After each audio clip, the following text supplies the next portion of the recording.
Welcome to Event Space Live. My name is Alan. You probably know me, but maybe you don't know Tom Barnes. If you don't, you're in the right place. This guy is fantastic. Award-winning photographer, straight from England. He's here with us. We're going to be talking about his work. We're going to be talking a little bit about his life also.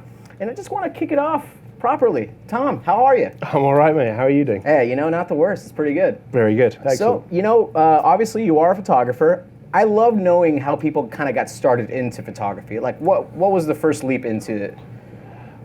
So I was probably about 5, and my dad kind of gave me a camera at like family get-togethers. I don't know whether he couldn't be bothered to take the pictures or whether he was just like, you're an annoying 5-year-old, get out of here. But he gave me the camera, and then I kind of went off and took pictures of my family and stuff like that. Right. So the photos weren't too bad, and then it kind of carried on. It turned out I really enjoyed taking pictures. And so, my dad very kindly kind of still got the films processed and stuff like that. So back when I was a kid, it kind of all started from about 5 years old. Nice, that's great. All right, so I think we got some slides going on here. Yeah, So this is kind of a little bit about me. So I'm 32, started when I was about 5. I'm very proudly self-taught. So I've never assisted, and I've never kind of taken any lessons and stuff like that. In fact, when I was 16, my college that I tried to go to stopped me from taking photography when I was trying to choose my courses. Really? And so they invited me back to see if I would give a talk.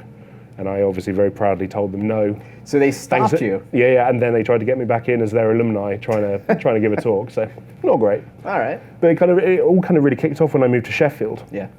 Sheffield is kind of like, it's a super industrial town.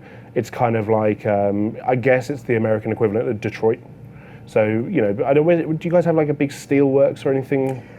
Usually Pennsylvania, Buffalo, kind of. Right. So imagine moving there. Okay. Sheffield's like our steel kind of city. Yeah. That's the nickname for it, Steel City. It's where where stainless steel was invented. Oh, nice. And stuff like that. So an amazing place with like a crazy heritage. But when I went there, I went to uni to study urban land economics. Mm-hmm.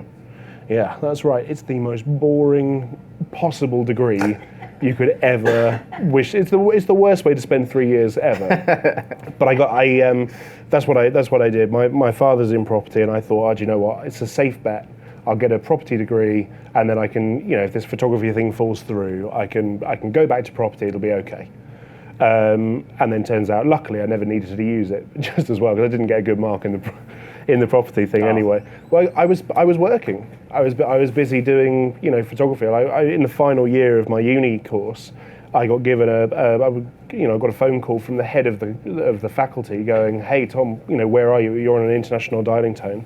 And I was in Kansas City. Okay. Out on tour with a band called Slipknot. Nice. And I wasn't out on tour. I was out for a few days for a magazine thing, and they said, look, we're gonna fail you unless you can get us this bit of coursework. So they emailed me the coursework. I then stayed up in the hotel, got it all done, sent it back, and scraped through my uni degree. But then after that, I just went straight out into photography. So kind of worked out. Seemed like it is working out. So and I have a degree. Oh man. So, not one that I'd use, but still, it was interesting. So so this is basically kind of what I do. So I do kind of magazine, kind of editorial stuff and magazine covers. I do kind of promotional stuff for bands, less so these days, but I think the way I really made my name originally was through rock music and being a music photographer. I don't identify now as a music photographer at all. I just identify as a portrait photographer. But I traveled the world and had all these amazing opportunities through the music stuff. But these days now I kind of focus on more commercial and advertising stuff with various agencies and stuff like that. And my main thing that I want to do, and the main thing I concentrate now on is all my personal work. Yeah. So that's the stuff that I really have fun with, and that's going back to the original kind of why I do this job. Mm-hmm. That's the stuff that I really enjoy, and that's the kind of the stuff that I really get to enjoy the process of it as well. So that for me is like my kind of major thing. Yeah, before we go into personal work, I definitely want to dive into how one would select the subjects. Like, how do you go into that? Man, I don't know.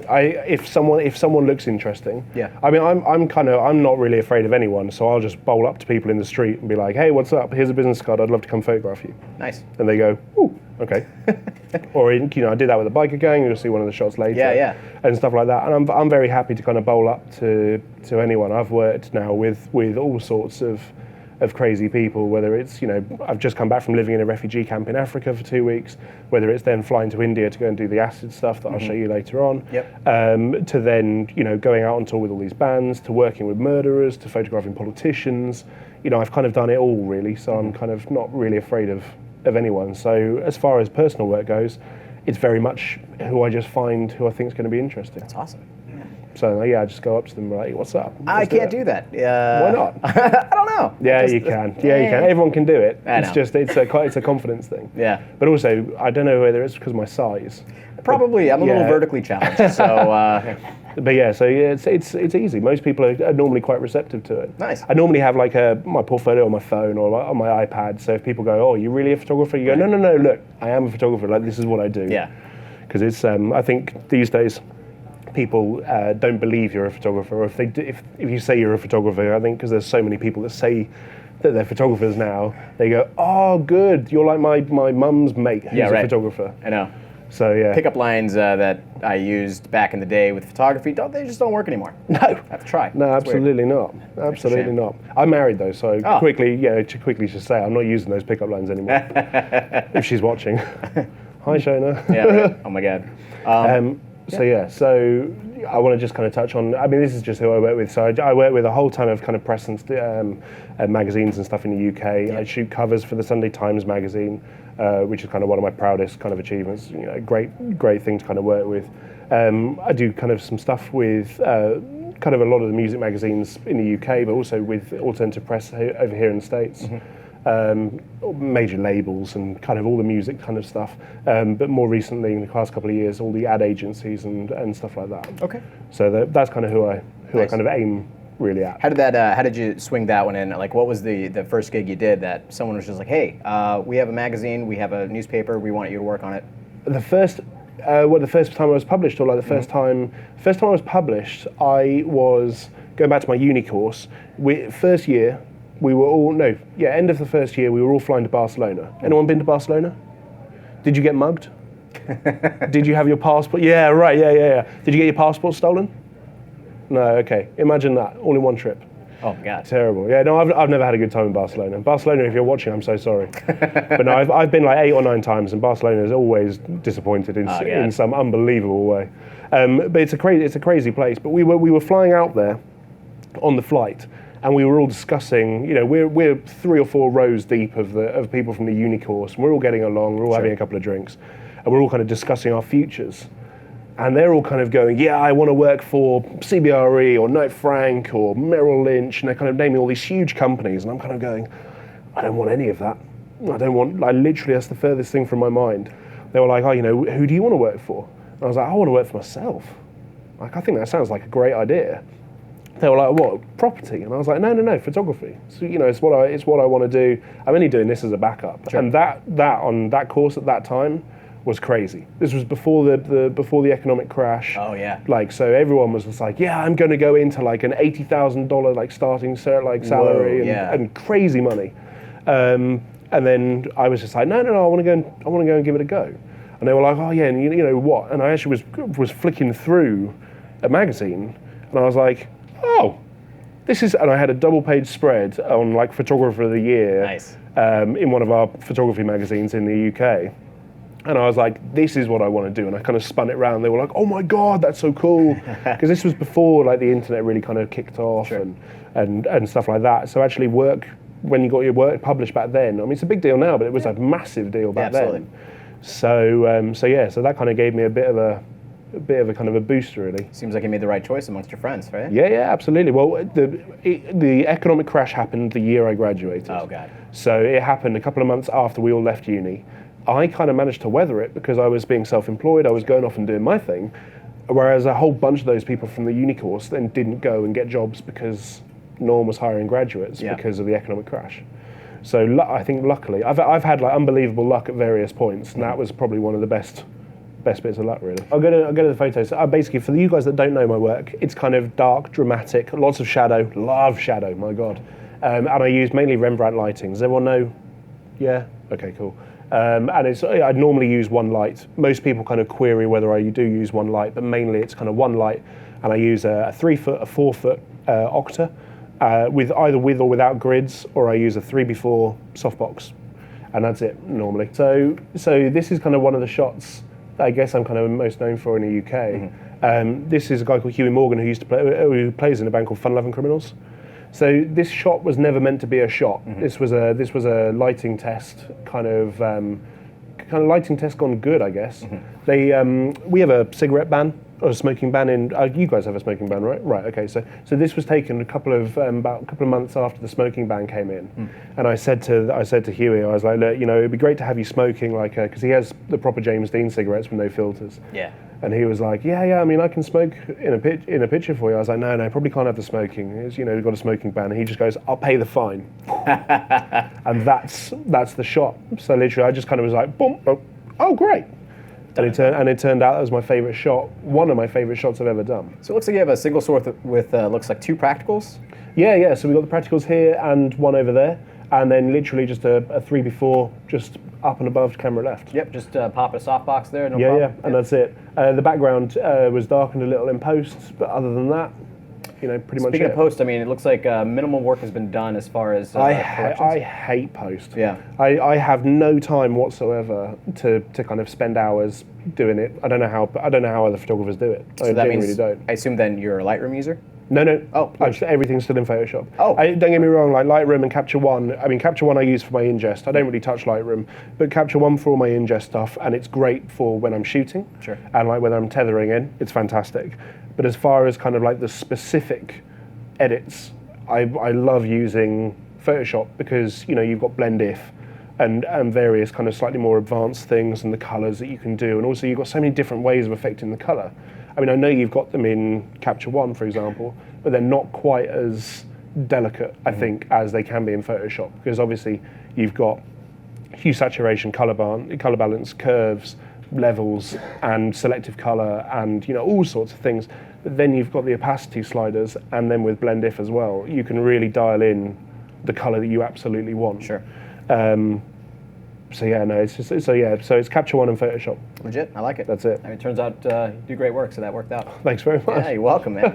It's a blag, I'll tell you. Nice. So this is Jay. Jay is an interesting guy. Again, this is just a shot that was never meant to happen. He turned up with someone who had come down to my studio in London, she was coming in to be photographed, and he just happened to rock up. And as soon as he came through the door, I was like, right, done. I have to photograph you straight up.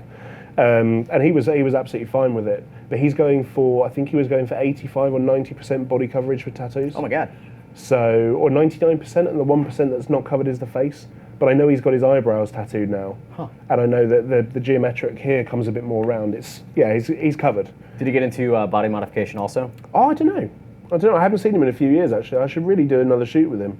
But yeah, he's become this. He's an amazingly talented guy. And he was running this shop in London last time I saw it, and he was running a clothing label. Yeah, sure. One of those guys who just does a lot of everything. Yeah, absolutely. He's one of these guys. Dig it. So these guys are a rock band called Biffy Clyro. This was shot for Q magazine. This is a weird one. So this is shot in a hotel. And so I rung up the hotel, and when you do your due diligence, and I kind of I rang up and I said, look, hey guys, have you got a white wall? And they said, yeah, we got a white wall. Bearing in mind this was in Scotland, I'm not going to do a Scottish accent. But they were like, yeah, we got a white wall, no problem. And I turned up, and when I arrived at the hotel, because I didn't obviously bring in a background because they had a white wall. So I turned up, and the hotel went, well, there's the room. And when I turned up, it was a really beautifully decorated wood paneling, like a deep red wallpaper. And I was like, oh God. As I turned to the guy, I was like, I rung up the other week and I said, you guys have got a white wall. And you said, yes, you got a white wall, so I didn't bring a paper. He goes, white. Oh, I thought you meant wide. Oh. And I was like, I don't need a wide wall. So we had to kind of literally just kind of jump in, and I had to find, this is like an old 1950s projector screen from somewhere in their old storage unit that I had to dig out and shoot against. So, That worked out. Yeah, luckily. Yeah. Luckily. But these guys are super nice guys. I've worked with them. They're probably the nicest band I've ever worked with. So what's the concept behind this photograph? That they've been beaten up, getting arrested. So no, I can't quite remember what the twist of the feature was, but this was basically what I've been asked to do. I like it. So yeah, we got a makeup artist in who kind of knocked them about a little bit. What kind of work did you do in post for this one? I know you hate post. But... Oh, so literally contrast and desat. Okay. That's it.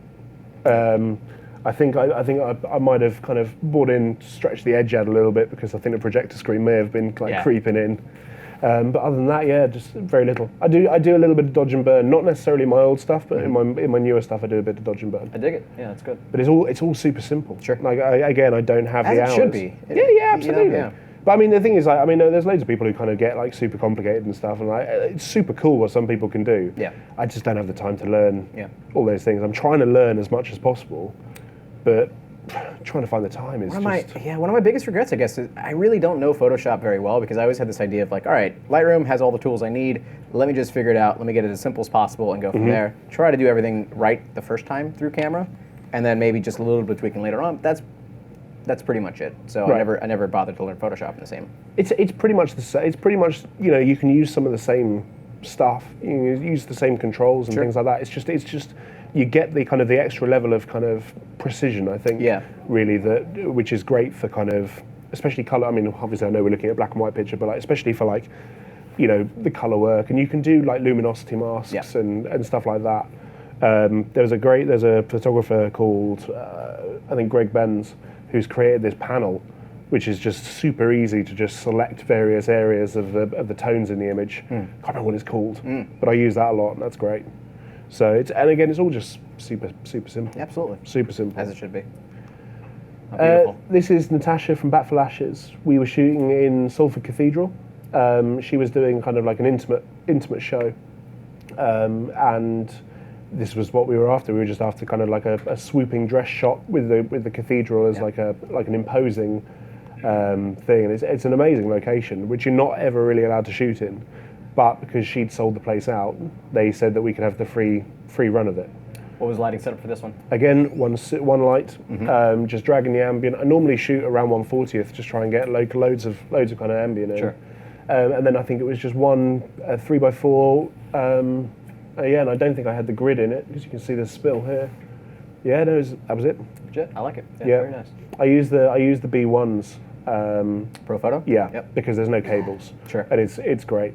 But Pro Photo, which camera are you on? This one. Pro Photo, if you're listening, everyone could really do with a 1000-watt version. And I've been bugging the guys in the UK and Sweden for that since they came out. So I don't know if it'll ever come, but you know, it'd be nice. Yeah, they're probably listening. We do love Pro Photo here at BH. Good. I mean, I absolutely love it. So I'm talking with those guys in the photo show over in the UK in March. And I do a load of stuff with them. I think they make the most bulletproof stuff. Although I did just destroy a light. Like I completely disintegrated it. It was $3 or $4 less than the repair code. The repair was $3 or $4 less than buying a new light. Like I disintegrated it. It was terrible. But thank you to my insurance. So I can't tell you much. I can't tell you much about why he refused to stand up. I can't tell you why. But he basically, the first half of the shoot was fine, and then he vanished, and then he came back and said, you know what, I've had it. I am not going to stand up for the rest of the shoot. And so he basically just rolled around on the floor for the next 20 minutes, and that was it. But this is Jesse Hughes from the Eagles of Death Metal. So you guys probably know them from everyone knows them from the Bataclan. Yes. Yeah. So, but these guys, I mean, this guy's he's a great guy. He's a real like joy to photograph as well. But he's, you know, there's people who are just unbelievably photogenic. They could do anything and it would be photogenic. And luckily, you know, when he doesn't want to stand up and roll around on the floor, it works out. Absolutely. This is Mark. This is Mark Ronson. So me and Mark have shot loads of times now. He's a very, very interesting guy. And I've only had this with a couple of people that I've photographed. Obviously, when you go and photograph people, you try and research a little bit about them. You try and find your common ground. You find out who you're going to get on with. He does the same thing, but he doesn't do it like that. Because I've worked with him now 3 or 4 times, and the first time he came in and said, "Tom, love your work. I loved this, and this on your website," And I was like, wow, you've got to go like 4 or 5 levels deep on the website to find that particular image. Like he's obviously really looked. Absolutely. And I thought that was really cool. So then I worked with him. There's a documentary happening about a recording studio in London that I'm kind of involved with. And I said, because he came in and did an interview for it. And I said, look, guys, just so you know, Mark's really intelligent. And not only is he intelligent, he knows everything about everyone in this room before, and just don't be scared. But he walked in and went, Matt, loved what you did on blah, blah. And Alex loved that thing you did with blah. And everyone just was like, wow, that's a real skill. Yeah, right. And the only person that's ever done it was a woman called Harriet Green. Okay. Who is head of artificial intelligence at IBM. Oh wow! Okay. And she came up to me when I shot her at the highest point in London for the Sunday Times. And where is the highest point in London? Well, the highest kind of accessible point, I'm fairly certain, is where I was shooting, which is on top of I don't know what the building's called, but it's the walkie-talkie. No, not the walkie-talkie. The cheese, the one that does that. It's not the Heron, because the Shard's the highest point. It looks kind of like a Fabergé egg, is that? No, that's the Gherkin. That's the Gherkin, okay. So that is the Swiss Re Tower, and Swiss Re aren't even there anymore. Oh, gotcha. This is coming from my property, the thing. So that's the Swiss Re Tower. Then you've got the NatWest Tower. When you fly, do you know NatWest, the bank? So when you fly over the NatWest Tower, if you look at it on Google Maps, it is the NatWest logo. That's clever. It's very clever. Yeah. Very clever. But yeah, so I can't remember what the name of the tower was, but I was basically up at the top, and we were on this kind of platform that is like a maintenance platform. And she was telling me all about, there was a particular shot on the website that she liked, and I was like, wow, that's again 5 levels deep. Yeah, sure. Very, very impressive. Absolutely. So yeah, it's amazing when you kind of meet people, and especially when you're kind of doing like a magazine something, and they've spent the time to go and look at your work and know it. I'm like, very cool. Very cool. Obviously a master of the single source lighting, so that's I just love it. Yeah. I love it. It's simple. The thing for me is that I want to kind of chat, and I want to try and get on with the people I'm photographing. I don't want to spend the time, like a lot of the time I work alone, and I have assistants on various things, but the majority of the time I try and keep it just me. So I don't want to spend all my time setting up lights and stuff like that. I'd much rather be chatting to them. Absolutely. So only set up one light, and I can get all this, it's fine. Done and done. Takes like 10 minutes or so. That's it. Yep. That's it. This is, you guys probably don't have this over in the US. It's called tattoo fixers. Tattoo fixes? Yeah, and they basically take terrible tattoos from holidays and kind of joke tattoos and then kind of make them a bit better. Oh no, that's a booming business here. Oh right, yeah, okay, yeah. right. There's a lot of tribal tattoos that need to be fixed. Yeah, right, in the UK as well. But this is a TV show. Nice. And these were the press shots for it, for the first series and second series, I think, which was good. Yeah. So this is a guy called Sketch. And then, so that's kind of, I guess, some of the work I've been more known for. Mm-hmm. That's some of my older stuff. This is kind of some of my newer stuff. Mm-hmm. And this series of shots was award-winning, which I'm very proud to say. I won an award for it, which was cool. But this was one of the biggest privileges I've had in my career, to work with the British Paralympic Association and doing these shots. Mm-hmm. These guys were amazing. The stories, and just, don't get me wrong, like regular Olympians, they're great. And it's amazing having that kind of level of training and that level of kind of focus and stuff like that. But these guys have obviously got all that plus everything else. Yeah. And it's, and they're super nice. They're such a pleasure to work with. There's no ego, there's no attitude. They're like, what do you need? Let's do it. Absolutely. How'd you get started with these people? I got in touch with them. Okay. And I said, I want to work with you. That's easy enough. And that was it. Yeah. And they were like, this is good timing, because we'd love to work with you. And I was like, well, look at that, let's make it happen. Do you know the stories behind the Olympians you're shooting? So some of them. Mm-hmm. Some of them I don't. The problem is I've shot now pretty much the entire team. Wow, okay. In the run up to Rio last year. Yeah. So because I did 3 different sets of shoots with them. So I did this one, which was the main Paralympics campaign. Sure. And then I did a whole ton of stuff with the Channel 4, who is our national Paralympic broadcaster. Mm-hmm. And so I photographed everyone. You guys seen the advert with the people? Yes, we can. Some of you guys have seen it. So I was basically on set every day throughout that, shooting everyone in the advert. Mm. So that was a kind of that was amazing, because that wasn't just the Paralympians. That was meeting people from day to day kind of life who they did kind of overcome these amazing things. And there was a guy with a bionic hand who shot the kind of the starter's pistol. Nice, yeah. Yeah, there was all sorts of cool stuff. So yeah, I had an amazing kind of summer really of just working with these amazing people. So it was a real privilege, really. Love that, yeah. It was a real privilege. But this is Charlotte Henshaw, who's one of our freestyle and breaststroke swimmers. She's really quick. So not for this shot, but for one of the other shots, I couldn't get my camera low enough. So I decided that I needed to be in the water. And obviously, lack of planning, I hadn't bought any swimmers. So I was like, right, okay. So I was just down to my boxers and I just went straight in. I was like, right, let's do this. There's no pictures of that, luckily. But yeah, I decided I needed to kind of get in the water. So I gave her a race. And I lost considerably. Very, very, because you know when you kind of, you know Olympians and Paralympians, you know they're going to be fast. Absolutely. You don't quite realise how fast until they've left you effectively for dead back at the start line, kind of floundering around. The moment you go in the water, they're already back. Yeah, that's it. They were like, well, when are you starting? I was like, right. Yeah, it was good. But this is Ali Jawad. So Ali Jawad is a Crohn's sufferer and who has no legs above the knee.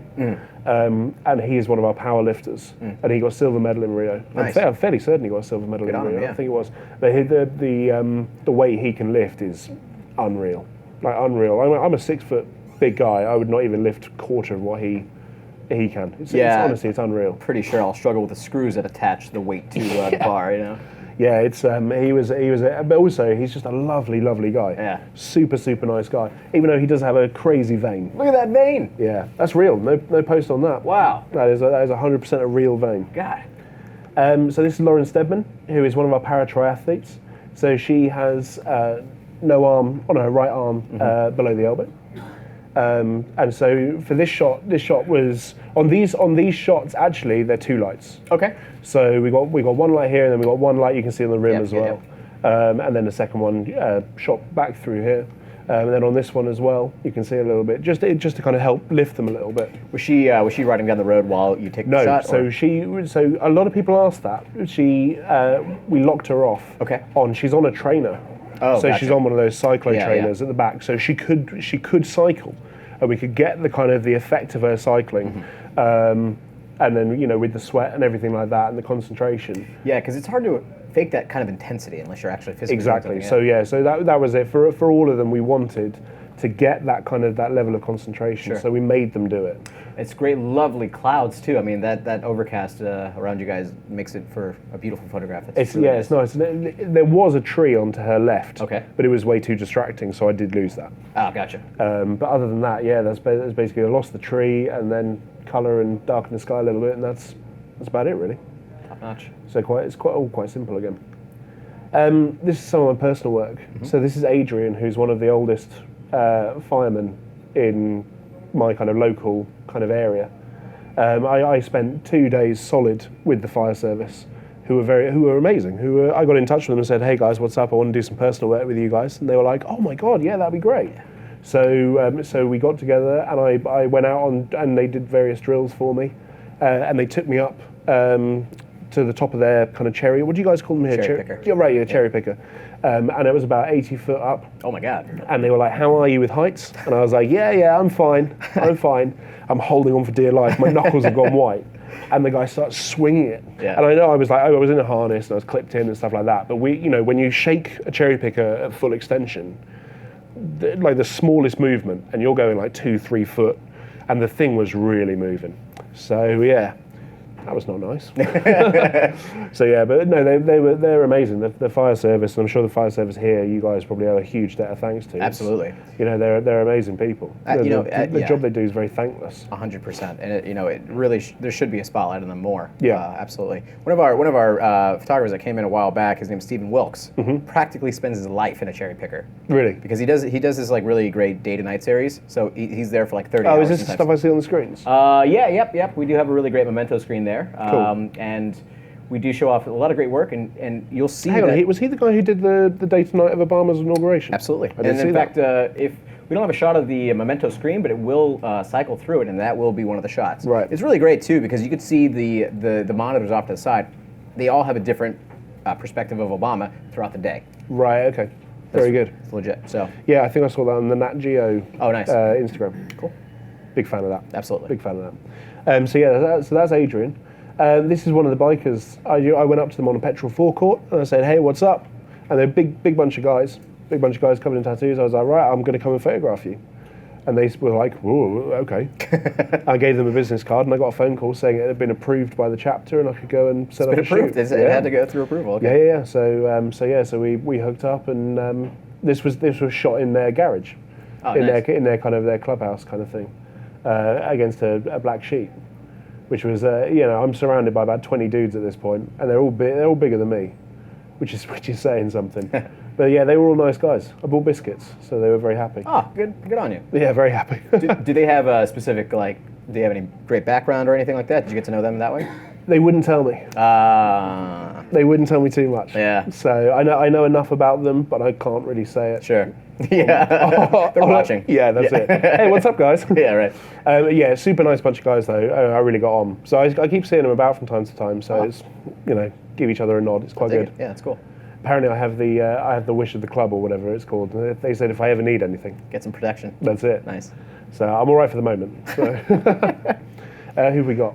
So this was really interesting. So I decided that I wanted to go and do more stuff with real people. Mm-hmm.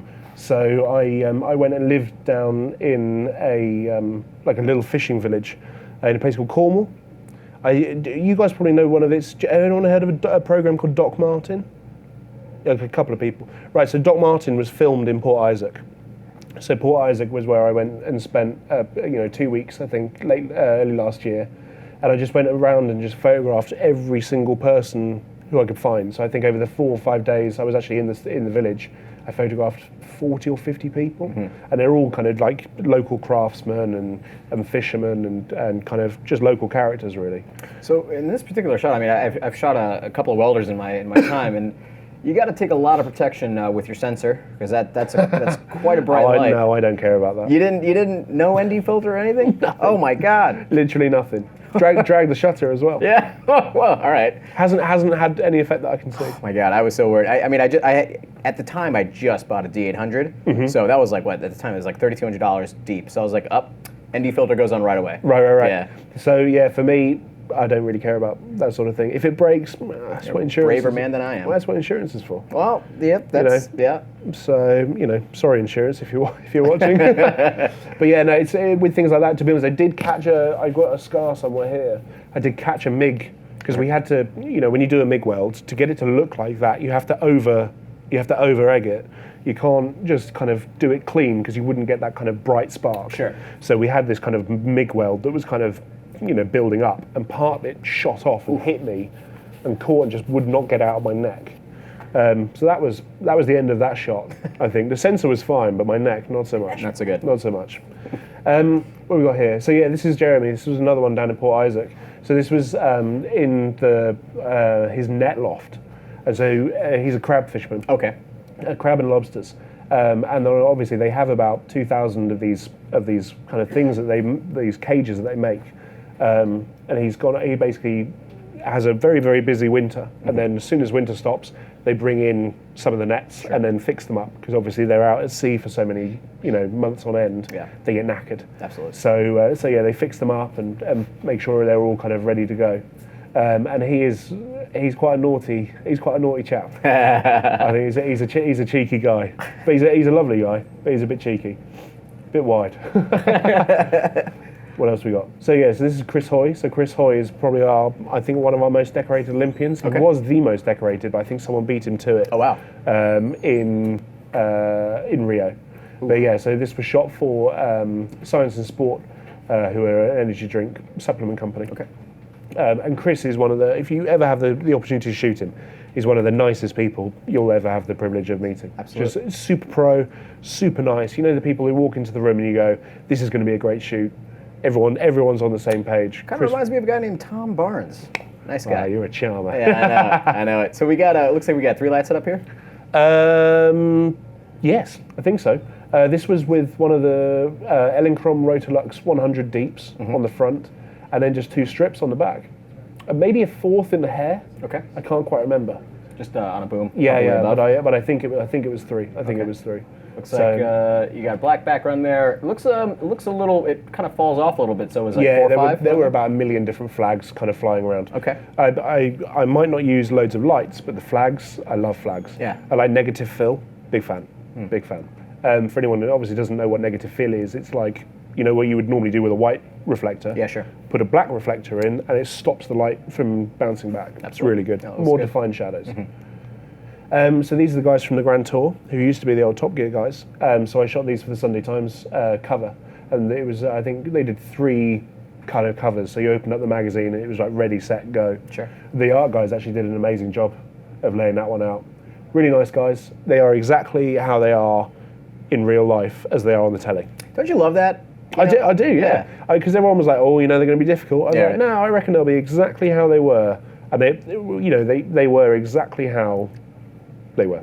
There was no kind of bravado. There was no kind of, you know, face or rudeness. Yeah. They turned up, they did their thing, they left. Shot it up. And what? So art decoration and everything else that happened in this photograph, was that your idea, or who like came up with the black or the red background? So I was asked to shoot on red. Okay, fine.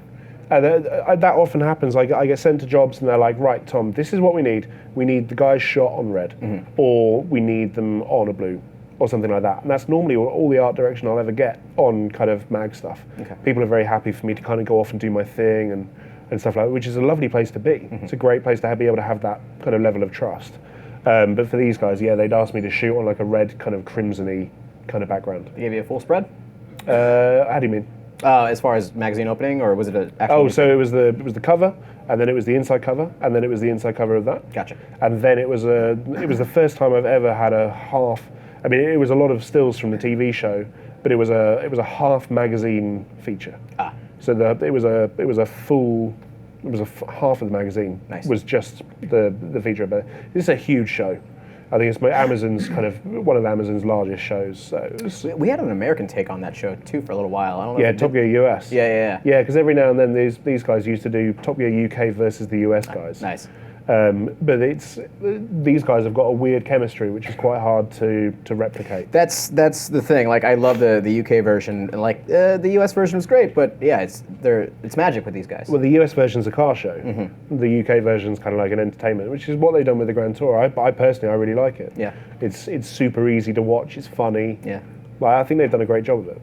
But they were good fun to photograph. So I probably had a couple of minutes with them each.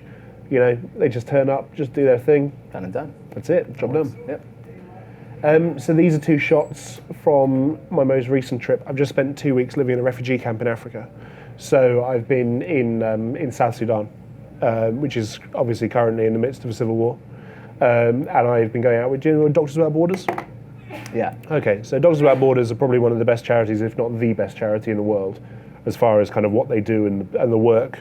I feel it's just hugely important work that no one else wants to do. And they have a great attitude of, we'll go in and then we'll ask questions, when it's all fixed. Sure. So this was my first trip with them, hopefully one of many. So these are 2 of the guys who work in the refugee camp, actually within the clinic at Doro, which is about, I think, between 12 and 15,000 people in the refugee camp. Might be more. I think it might be more like 20. So how is it that you? What do you do to plan for something like this? I didn't plan at all. Oh. I turned up and went, oh shit!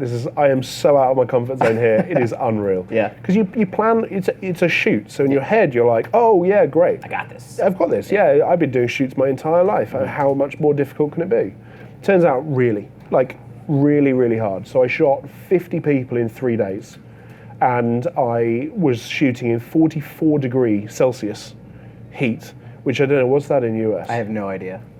1,000 degrees. So yeah, 2,000 degree 90 heat. something? Is it?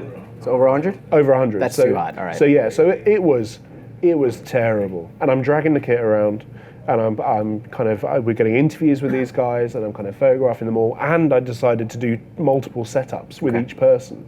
So we did one of the black and white on the white background, and then we've also got shots of them in situ as like a location shot, which is like my other work as well. So we did that, and that's crazy. As far as like preparing for it goes, I flew me and my kit out. And I'd researched the area, I knew the conflict, I knew the different ethnic groups, I knew where I was going. And so I had planned, really. And I'd bought a water bottle. Yeah. I bought a water bottle with a water filter in, and that you could put any water in the world in this water bottle and it would Smart stop straw? you. No, it was called Water to Go. Okay. I don't know, there might be a different thing here in the States, but it was watertogo.eu, I think. And it was super useful because it stopped me from having any problems whatsoever. Absolutely, yeah. Because the toilets, they're not great. I don't think refugee camps are really known for their facilities, but it was pretty tough going. And the people who live in there, oh man, it's just given me an entirely new perspective on life, how privileged I am. And how really I can use my work to hopefully try and raise awareness and raise money for MSF to try and, Doctors Without Borders, to really continue their excellent work. Their work is honestly second to none. So, yeah, very good. So after this happened, did you have any travel issues coming back at all?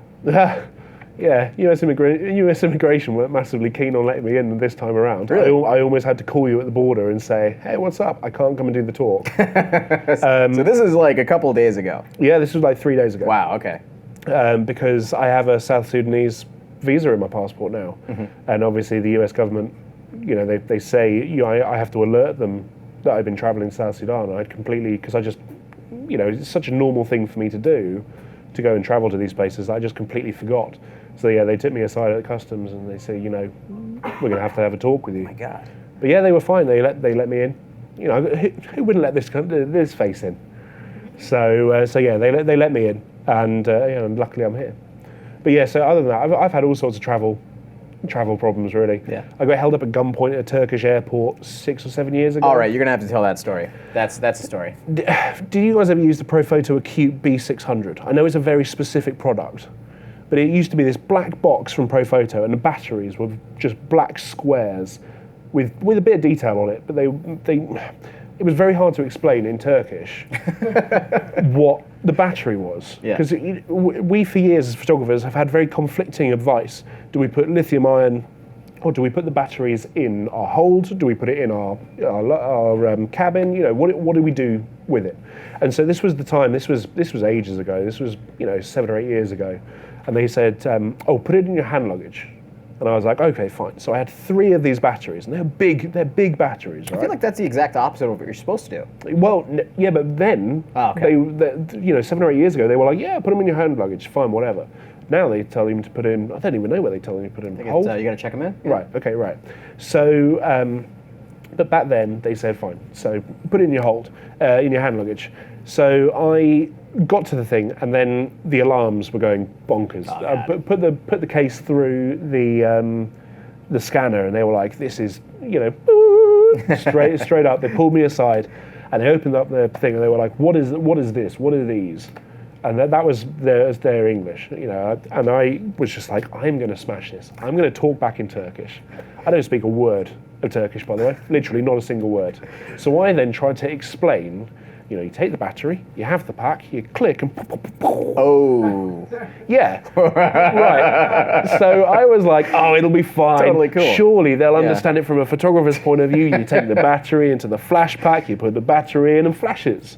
What they heard was you take the bomb into the bomb and the bomb and the boom. And I was like, oh. So she'd obviously pressed the silent buzzer. In about 30 seconds. The silent buzzer. Yeah, the silent buzzer. And 30 seconds later, I heard this. Oof. And then there was 5 guys with MP5s pointing at my back. And I was like, oh. The world almost lost Tom Barnes. Yeah, I was like, hey guys, what's up? And then the problem is I'm desperately trying to get Google Translate up to translate because they don't speak any English at the airport. Sure. I was just desperate, and they thought I was trying to set something off. Yeah, it was terrible. But then they marched me down into the underground of the airport. You've probably never been into an underground of an airport. There's just stacks. It's like a mountain of bags. Oh my God. So they basically made me climb all over this mountain of bags and drag my bag out. And then they made me kind of explain what it was I was trying to explain. And I laughed. They absolutely did not see the funny side of it at all. Didn't laugh at all. They just went, That was it. So then I had to come back up with these guys, and I'm in the lift with these guys with MP5s. I'm trying to have a laugh with them. No sense of humour whatsoever.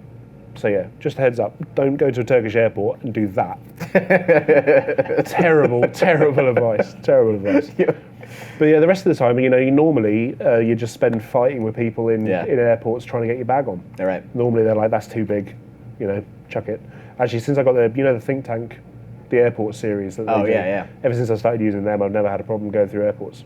So I think our designation on our websites is that we usually offer ATA and whatever number. That is usually ATA 100 and ATA 300. Those give you good indications of where you can have it on the plane, whether it's proper for carry-on or whether it's proper for check-in in that instance. So if you do see an ATA and whatever number that is, it almost always is guaranteed to get on most planes. So just if you're looking for Think Tank bags, or if you're looking for Pelican, for example, usually we have that toward specifications at the bottom. So. Also, if you kind of break down, go onto your knees and start crying, they'll normally let you on. So it should be okay. Yeah. So I flew back from, I've had a really, really hard couple of months. I say I've had a couple of hard, I mean these guys have had, untold hardships. But I flew back from spending 2 weeks in South Sudan. I was back in the UK for a week doing commissions, and then I flew myself and my wife to India for 2 weeks to go out and photograph survivors of acid attacks. So this little girl was 9 years old when the acid attack happened, and she had had acid poured on her. She was asleep with her mother and sister, and the sister the day before had turned down a marriage proposal from a guy, and the guy's mother had come to their house while they were sleeping and thrown acid all over them, which had poured onto the little girl. So at 9 years old, she had this happen. And this is the first time ever that I've really had a hard time photographing. This was these people were amazing to meet. A lot of them can't talk because they've been force-fed acid, forced to drink it. And it was a really hard shoot for me to do, hard stories to hear. But I feel that it's something that needs to be talked about as a social issue, because this is starting to happen in the UK and stuff like that. The sale of acid needs to be restricted. It absolutely needs to be monitored. There needs to be records kept, and there needs to be, especially in places like India, you can go and buy. They say it's, monitored and whatnot, but you can go with a 100 rupee note and buy a litre of hydrochloric acid. It's bonkers. So we flew out and did that, and we spent an amazing day with these amazing people. Many of them had travelled over 24 hours to be photographed by me. Wow. So it was amazing. So we photographed 15 in total. This is the only one that's kind of relatively ready to kind of show. I haven't kind of finished the rest yet because I've only just been back in the UK before I then came to New York. But after the New York trip, I'm back in the UK hopefully for like a couple of months. How do you handle that jet lag? That's. Oh, you just don't. You just kind of. I try to work to UK time wherever I am. Yeah. So it normally means that I'm on UK time at the moment. So it's like. What is it, like 6 hours or so? Yeah, 5 hours. 5 hours. So I don't know what time it is. It's like 6, 7 o'clock or something. Okay, that's not so bad. Yeah, it's all right. It's okay. Unless you're like walking around in just a constant zombified state. Well, the second day I was here, I was like, yeah, complete zombie, zombie. But yeah, so that little girl is, I think about her a lot. So we're trying to, raise as much awareness really to try and stop this sort of thing happening. But also we're trying to now organise for her to have reconstructive surgery. But it's very hard to kind of get it all kind of sorted remotely. So let's talk about something a bit more positive, equipment. Yes. So I use Canon Phase for my shooting. Okay. So Canon, for most of my stuff, I have the 5DS and the 5DSRs, and they're great. They're super quick, which really goes with my style of shooting, super lightweight, super quick, super fast, everything's great. When I need more res, I can bring in a Phase 1. And then I use for Sony's for all my motion stuff, which I'll cover in the next slide. And I've also shoot my because I used to shoot a lot of film. So, and it was like, I grew up on film. I'm like one of the last kind of age. How are you? 31, right? 31, yeah. Okay, so you grew up shooting on film as well? You know what? Funny that you say that. Yes. So my first camera was a Holga, a 120. Okay. It was a lomography camera, and that's kind of like when I fell into it. It was given to me as a gift, and then I learned how to compose with that, and properly balance lighting with the certain film and everything else. So yeah, technically started with that, but it wasn't the best camera in the world. No, but it was part of the struggle. Light leaks a go-go. I love the light leaks. That's Big it. fan. That's it. So yeah, no. So I grew up on film, like shooting all sorts of kind of film. and it's got a bit of a soft spot in my heart really for film. The problem is, film now, I don't have the time to shoot it, so I don't have time to scan, I don't have time to process it, I just don't have the time for it. So I have this Leica, which is the one with no digital screen on the back. So it's as close to shooting film as I can physically get. I actually have a friend who's got one of these who shoots with memory cards that only take 36 pictures. So he's found the right capacity memory card that will only allow him to take 36 images, which I thought was quite fun. Impractical, but kind of good fun. But film for me is kind of like a big thing. I miss it terribly because obviously I just don't have time to shoot it anymore. To the point where I got this done. I was young on tour. I thought it'd be funny. What's gonna happen here? Oh, look at that! Jake, can we get a tight on that one? You might need to. Where are you going? So for anyone who can't see, I've got a roll of film tattooed through my neck.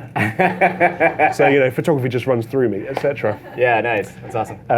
But yeah, so that's kind of funny. But so if that for me is just like I love film. I love the look. I love everything about it apart from the inconvenience of shooting it. Sure. So for me, I kind of have this and that's my proper camera, I guess, my film camera. The reason I still love shooting and stuff. I just carry that around. Weighs a ton though. Weighs a ton. I got my hands on a 1902 Brownie.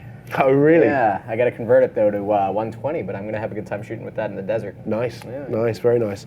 I have two Brownies. Nice. I don't know what the years are though. Okay. So, but yeah, people buy me loads of cameras. Every time I see certain friends, they're like, "Oh, I found you this in a charity shop or something like a thrift store or whatever." I'm like, "Oh yeah, great." Some of them are terrible, but if you're watching, they're really appreciated. It's like those lens mugs. You guys do the lens mugs? How many lens mugs do you think I got 3 years ago for Christmas? I got 9. They're all in Canon, like 24 to 70 lens mugs. No, they're all Canon. Canon? And they're all 23 to 92. I don't know what they've done, but they've instead to get around the licensing, they've obviously just mucked up all the numbering. Canon. Yeah, 2.9. Yeah. But honestly, it's bizarre. Chinatown's greatest equipment. That's it. So the Pro Photo Lighting think tank. I'm one of the G team guys for G Technology. Nice. So I love all that stuff. One of the best things about coming to the States is the Matthews grip. So we have it in the UK, but it's super expensive. Everyone know Matthews? Yeah. If you don't great. use Matthews, it's like the bulletproof stuff they use in Hollywood. It's like, honestly, it weighs a freaking ton. But it's so reliable and it's indestructible. God. Well, there's nothing to go wrong with it. It's Yeah. literally, and they have the right size kind of handles on the clamps, Absolutely. everything like that. It makes life a lot easier for me. And they have these Rocky Mountain legs on the junior stands. Nice. If anyone who doesn't know what those are, you've got three stands on these, 3 legs on these stands. One of them is adjustable, so you can have them on sets of stairs or things like that. Super, on a slope or a grass slope, super useful. Like many photographers, I now shoot motion stuff as well. So who kind of, do any of you guys shoot motion as well? No? They might after this. A little bit? We'll Yeah, see. okay. So I have an FS700 and an FS7, the Sony ones. The picture from the FS7 I love. I really love it. It's a recent thing, only in the past 6 months. But it's a big thing. I use the Atmos, the original Shogun and the Shogun Inferno as well. Okay, so HD SDI going in. Yeah. Okay, fine. So, and the Inferno is great because it's got quad link and all that kind of malarkey on the back. And then I love the shape handles. Yep. Anyone's never used them, they're like the coolest thing. Very comfortable. Oh man, so good. But also just super quick to adjust and things like that. So the guys at Atmos, when I got my Inferno, the way they described it was great. It was kind of like, your camera internally is recording a compressed JPEG, but then the Atmos or an external recorder is kind of doing a TIFF file. So you kind of compare the two. So the TIFF obviously holds up to a lot more kind of editing in the grade. So obviously you don't use TIFF files, but it's kind of like a photographer's comparison. Absolutely. Road stuff, all the stuff. And I use the aperture lighting as well because it turns out it's really good. Yep. It's cheap as well. Absolutely. It's not bulletproof, but it's quite nicely made. The most important thing about LED lights in general, really the CRI, as long as the lights are accurate or at least accurate enough, less work to do later on in post, less gels you have to use. Especially if you're kind of doing anything with skin tones. Yes. That's super important. Yeah. But they've got one of the highest CRIs on the market, and they're one of the cheapest. Yeah, that's so I was like, fantastic. do you know what? That's fine. Because I can just convert any of my modifiers that I use in my stills work with a Bowens mount, and then just stick them on the front of that. Yep. And then I have the same things that I've been used to using for years, just with an LED. Absolutely. It's great. So I'm going to run you through this because this is where it starts to get a bit nerdy. So I have got a couple of these location stations that I've built, and these are the things that kind of help me kind of out and about when I'm on kind of location and stuff like that. One of the reasons I love having it all in is because I can literally rock up, open the lid, connect, and start shooting straight away. I don't have to worry about kind of faffing around finding external cables and stuff like that. Everything's good to go. I have my music out of it. I have walkie-talkies. It's got a backup battery in it. It's got a graphics tablet. It's got a phone charger for every charger. You know, you got your Samsungs, your iPhones, any phone that someone might have on a set. I have multiple spare batteries and multiple cables, just so everyone can always kind of keep topped up. So this is obviously open. You've got the graphics tablet on top of the laptop, and then you've got here. This is using the TrackPack divider system, so I've cut it all down so I can just sit my laptop in it.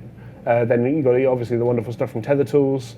They make the best tethering stuff. I'd never use anything else. They've just always been super rock solid. Then we've got the big external battery, the Hyperjuice, which is a big old thing, and I'm not allowed to fly with it because it's too big. And then we've got the two solid state G drives, which are the G Drive EV series. They're the older ones. Now they come in a black, trendy thing. Yep. And then it's all wired into a USB hub there, so that's pretty good. There we go. And then I've got this DigiPlate hood, which is like a magnetic hood. Because I don't know if you know, but your screen on your MacBook is held in with magnets.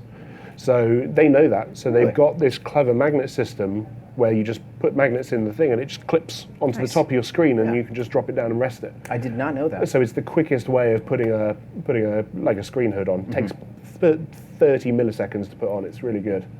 But then you can just literally, I'm ready to shoot within about 10 seconds of opening the case, which is good. And then if anyone wants to take the there's a whole blog on how I made it and all that kind of malarkey at that address if anyone wants to take a picture. I will hold it. Everyone good? Yeah. So, rather boringly, I've gone on to Mark II. Though this is it in shot, so you can just stick it up on a tripod, and then everyone can kind of have a look through.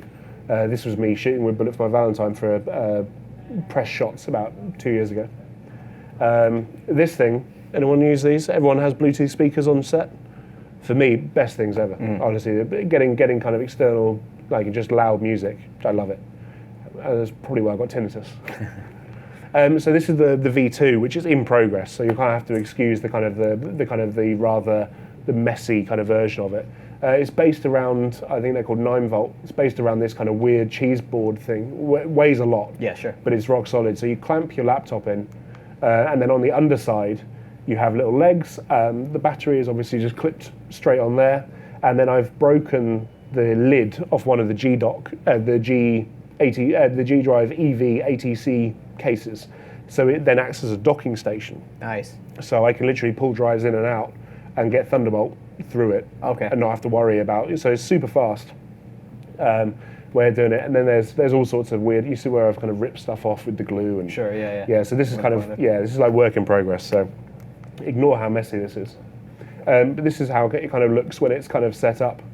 And this is my mag liner, which I'm going to get rid of. Wow! Oh no. Yeah, no, I know. Too heavy? No, I just don't have the room for it. Oh, gotcha. I'm closing my studio down, so because I'm never shoot. I'm always out on location now, so I'm just never in my studio. But they're great though. Like when you have a mag liner, I mean, they do a lot. Apart from holding equipment and setting up any kind of post workflow stuff, they could be used for other things. I mean, I've used that for, put a hi-hat on there, pop a film camera or a video camera on there, and use it as a small dolly. Those things are so smooth when rolling around in them. Yeah, they're great. No, this one was particularly good. I mean, this is one of the backstage ones. Okay. So I absolutely love it. But it's, it's too big. I can hire them now.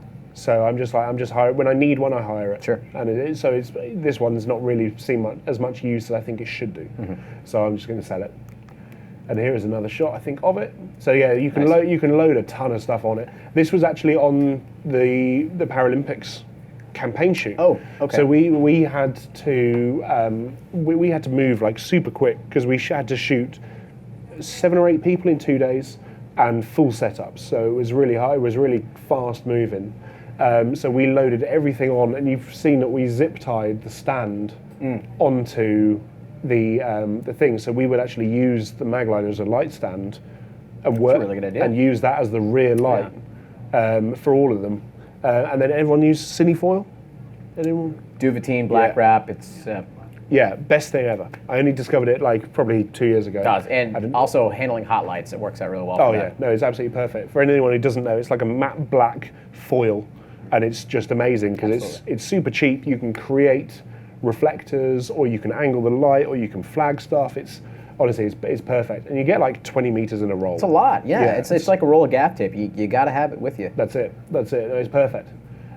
So what we got here? So yeah, here's another shot of it, just kind of slightly empty. Again, shooting kind of some table tennis players. When is that shot going to be done? Or is it already done? No, so this was one of the campaign. Gotcha. Yeah. Right, so here's the boring stuff, and this is where people normally start to nod off. So I'm going to try and make this like as thrilling and as entertaining as possible, and I'll keep it short because the desk stuff's coming up, and everyone, man, I love the yeah, desk. right. So the desk stuff I'm particularly proud of, but the workflow. So this is most of my location stuff. So obviously you shoot with the camera. So the camera's there, and then I either tether or use cards. I try not to use cards. I much prefer tethering. It's so much easier to kind of get instant feedback for clients and stuff like that.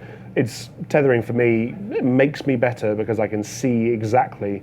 When you have stuff compressed on a back screen, it's hard to see the detail. Absolutely. Whereas when you're seeing it on a big like laptop or an external monitor, you go, I see.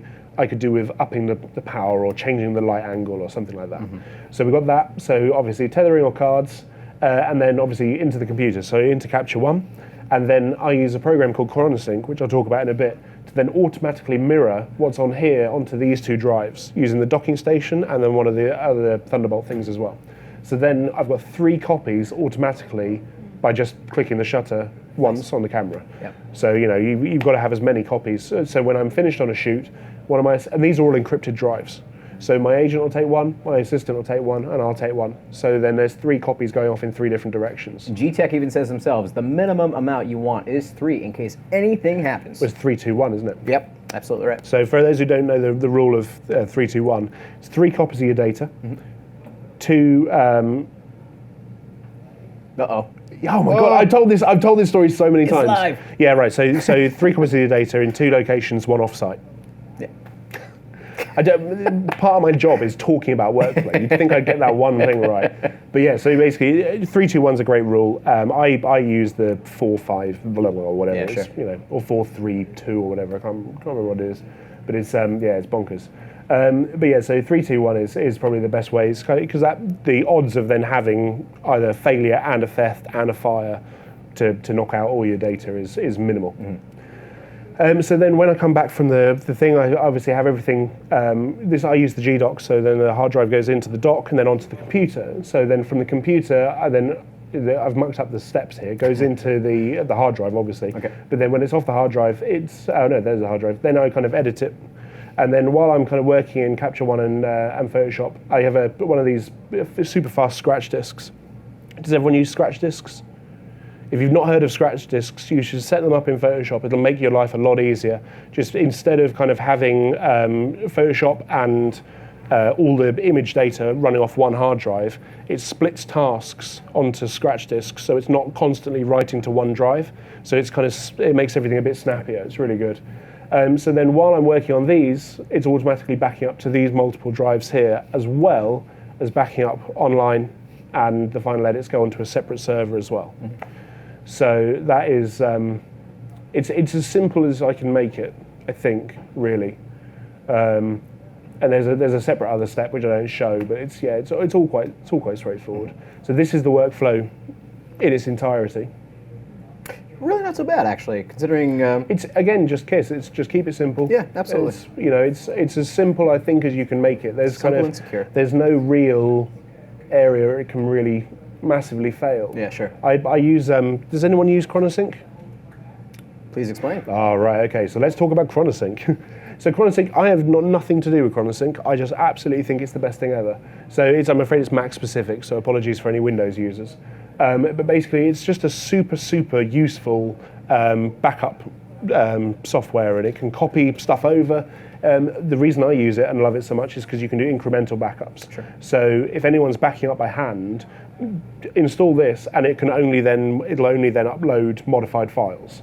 So it'll scan through your hard drive, and it'll only then add the hard drives onto the backup that have been modified or added since, and then you can set it to archive or delete, deleted ones off the main copy and things like that.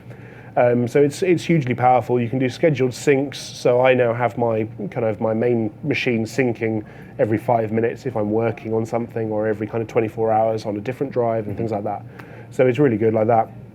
And it now has bought cloud sync in for Amazon S3, and there's going to be other things as well. So you can have it set to do various rules, like you could have all your finished TIFF files upload to S3, or you could have your JPEGs going to S3, for example, and not worry about uploading all your RAWs. Gotcha. Various. It's like super complex. It's way more complex than I have time to go into now, but it's super useful. And I think it's like, I don't know, I bought it years ago. I don't know how much it is, like $15 or something. It's not so bad, yeah. I don't know. It might be more. Okay. Apologies. But it's one of the best things I ever bought. So it's super useful. So this is my office. So this is not really necessarily my office, because my office goes a long way back. This is my desk. So I won't kind of go through all the specs. Basically, it's a handmade custom desk. I'm quite a big guy. So I have very short legs, and I have a very long back. So trying to find the right... what length leg have you got? What length leg? 30? 34, 32, around there. Right, so I'm a 32-inch leg. What? Yeah. How do we have this? So basically, I have a genetic thing where I have an extra vertebrae and disc set in my lower back. So I have a genetic abnormality which makes my back like that much taller. Oh wow, okay. Yeah. So trying to find a desk that was the right fit never happened. So I built my own, which was the right height. Yeah, sure. And then I've rack mounted all my gear underneath it. So for anyone who doesn't know what racking is, it's kind of like it's what loads of audio guys use, and it's what the professional IT guys do when they kind of install tons of electronic stuff and things like that. Pretty much if you steer right back where all that stuff's rack mounted, all that kind of stuff. So it's cool.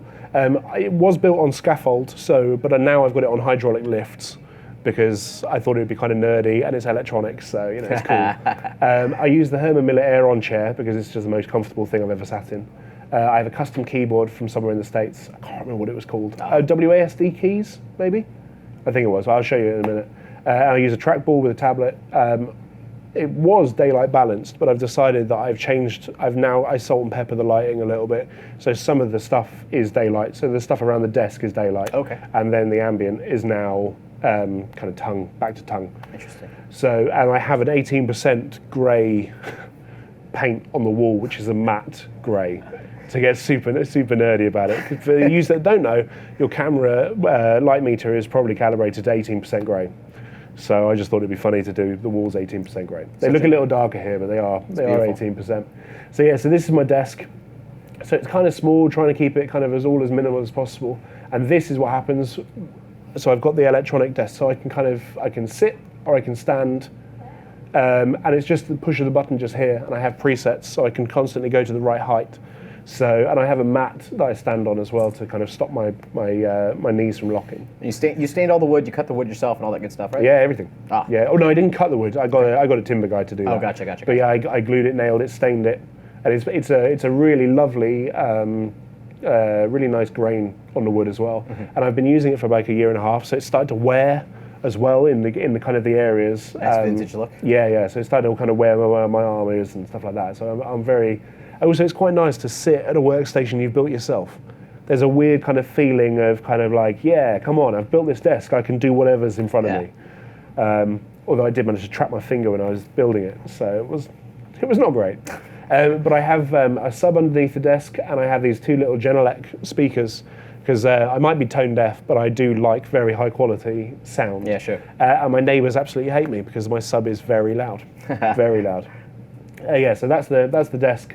I'm trying to think what else is kind of cool about it. I guess we got I have a custom keyboard here, which is a Cherry MX. So you get the proper push kind of the keys.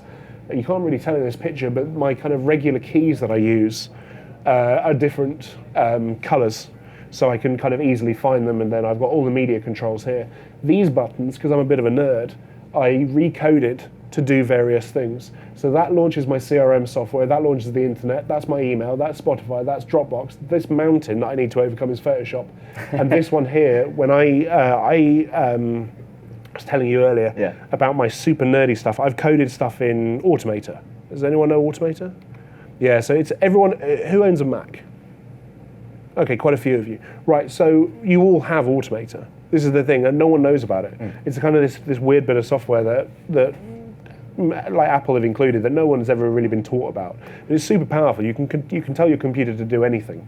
So I have various Automator workflows. So when I hit that button on a selected folder, it will, it's my exported JPEGs. So my 5GS kind of chucks them out at like 9,000 pixels or whatever. It's like setting up macros, right? Yeah, basically it's macros. So I then have that folder cloned 5 times, and then the EXIF stripped out and replaced with different EXIF. Oh, gotcha. And then each folder is resized to a different resolution. And then at the end of that, it then copies it to a folder for my agent, and then it copies it for a separate folder for my social media and stuff like that. And that's all just by hitting that one button. That's awesome. So that's pretty good. It's just trying to save as much time. Should bring you back just for a class to set this stuff up. Yeah. You know? I know. I do it. It's a little tech. Yeah. It's a little tech. But yes, I love that. And it's but my wife hates it because it's super loud. Super loud. Oh man, like you wouldn't believe. And then this is what I use. I use just a regular trackball. But this is a kind of a weird Logitech one where the ball's on your thumb, which is great. It's such a natural way of doing it. And then I have a Plus Ergo grip on the Wacom pen. I was telling you earlier, they don't import to the UK. So I'm kind of just desperate. Now I'm in the States, I'm going to go and pick up another one. That's a good idea. But you guys need to start importing to the UK because there's a lot of retouches. The buyers are watching. They should be. There we go. On it, yeah. There's a lot of retouches in the UK who I'm sure would absolutely love them. Absolutely. So yeah, so that is me. Well, all right. This has been a really great episode of Event Space Live. My name is Alan. This has been Tom Barnes and his amazing work. If you want to check out Tom Barnes' website, you can at www.tombarnes.co. And his handle is, of course, Tom Barnes Photo. Instagram? Yep. Twitter? Yep. Awesome. And Facebook. And Facebook. Check that out. Add him up. Like his photos because he's great. Thank you so much, Tom. Appreciate it. Sure. See you guys later on. Thank you very much. Whether you're a hobbyist or a professional, B&H has the answers to your questions. Experience a world of technology at our New York City Superstore. Connect with us online or give us a call. Our staff of experts is happy to help.